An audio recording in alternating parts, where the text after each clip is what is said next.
It was horrible. It was a horrible experience. One that ended with a group of young adults traumatized and a suspect on the loose. Welcome to the news at 10.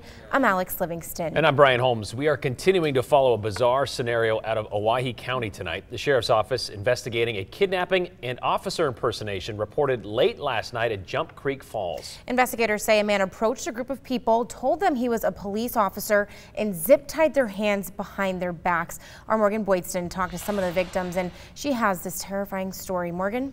Yeah, Alex and Brian, just a really scary situation all around. 4 friends, all around 18 to 20 years old, were at Jump Creek Falls around 11:30 last night when a guy came up to them. They're obviously really shaken and say they've never expected something like this to happen there. It was a pretty scary experience for sure. After about 45 minutes hanging out at the waterfall, the group decided to head back to the car. This was around 11:30 p.m. after hours. Out of nowhere, some guy comes in, flashes a big light at us, and I'm like, oh, it's probably a cop, you know?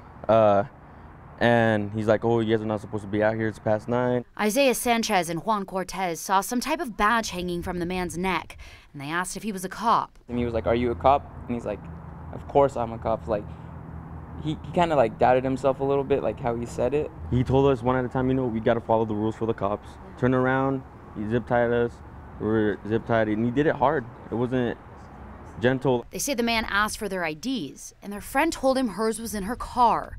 So he made her walk him to her car to get it. The man came back 10 minutes later to wipe down the zip ties with a rag, Sanchez and Cortez say. He left again, and I was like, yes, I'm on this guy. He's fake. He's a fake cop. But they didn't want to risk anything. Whether he was a cop or not, this guy could have been armed. Then, about 20 minutes later, we were just sitting on some rocks, and I just see her running towards us. I was like, oh, what's happening? What's happening? And she's like, he's fake, he's fake, he's fake. Let's go. And we ran more that way. She'd managed to break free of her zip ties and escape.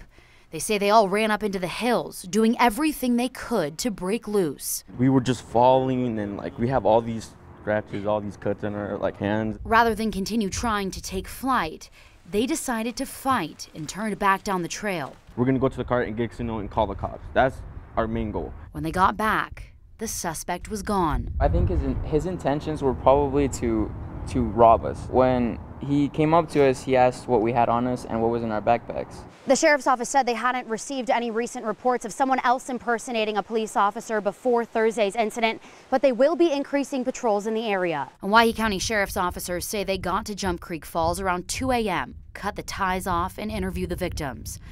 An emotionally and physically scarring event. It was very unexpected. Now turning into lessons learned. Around here is like, it's trustworthy. You never hear that around, you know? The victims say the suspect took some of their stuff, like phones and car keys. The man could face charges of kidnapping and impersonating an officer. Officials are still looking for that suspect. He's described as white, about 30 years old, between 5'6" and 5'9", with a stocky build. He was driving a newer, light Chevrolet type 4-door car with unknown license plates. Anyone with any information is urged to call the Owyhee County Sheriff's Office.